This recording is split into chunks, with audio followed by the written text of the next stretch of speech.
waxaa looga hadlay ajadayaashii had iyo jeer taagnaan jiray ee ugu horeeyay dabcan warbixinta amniga dalka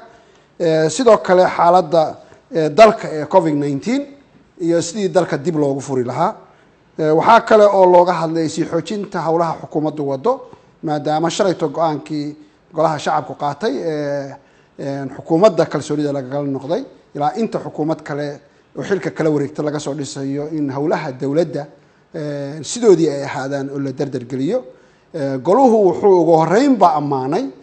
runtii waxqabadkii iyo soo jeedkii iyo howlkarnimadii iyo qorshihii fiicnaa ee uu sameeyey ra-iisul wasaare xasan cali khayre ayaa aada iyo aada loo ammaanay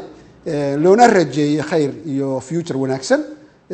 kaalintiisii hogaamineed ee golahan shalayto kalsoonida lagala noqday uu ku hogaaminayey intaas kadib golahu sidoo kale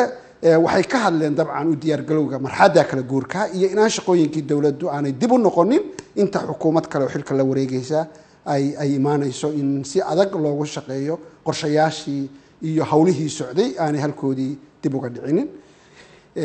in dhowaan maadaama uu hoos u dhacay xanuunka COVID-19 iyo dadka uu soo ridanayo saameynta uu Soomaaliya hadda ku leeyahay in si dhaqaalaha dalku uu dib ugu kaco dib loo furo dhowaan garoomadii diyaaradaha iyo iskuuladii iyo jaamacadihii iyo dalka meel kasta oo xidhan in dib loo furo iyadoo taxadirka laga qabo in wave-ka labaad ama wareegga labaad ee coronavirus-ka wadamada adduunka wadamo kamida uu ku dhacay taxadir xoog leh laga qabo mar kasta ay imaan karto in ama wadan ama meel gaar ah howlaha ka imaanaya haddii khatar loo arko la joojiyo golaha wasiirada ee xukuumadda federaalka Soomaaliya ayaa sidoo kale isku raacay isla markaana baaq u diray dhammaan dawladaha taageera Soomaaliya waxa ayna fareen inay ixtiraamaan madax banaanida Soomaaliya isla markaana talooyinka ay dawladda siinayaan u soo maraan wadada saxda ah golaha wasiiradu runtii wuxuu bogaadiyay